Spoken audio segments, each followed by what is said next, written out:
We give people an opportunity to realize where they are sabotaging themselves, where they're avoiding making forward progress in their life.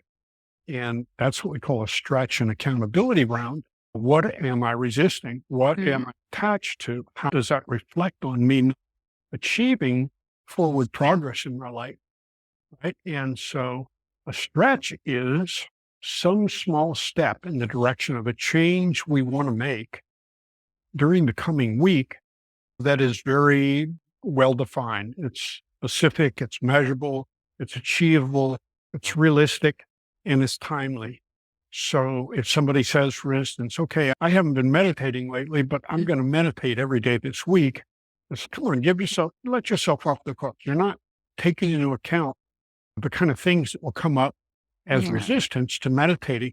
Why don't you start with 3 days a week, 5 minutes instead of 7 days, 20 minutes or something like that, right? So what we know is that as we make small steps, we make progress. And then the accountability portion of that is coming back to the group the following week and reporting on how you did with your stretch. And there's no shame. There's no, if you didn't make it, there's a few questions about how did you get in your own way? What prevented you from doing it? What did you do instead?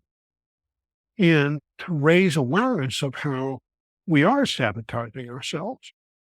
And then we invite people to make a stretch for the following week.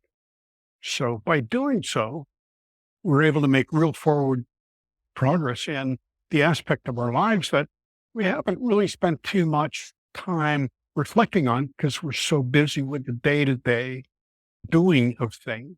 So that's the second route.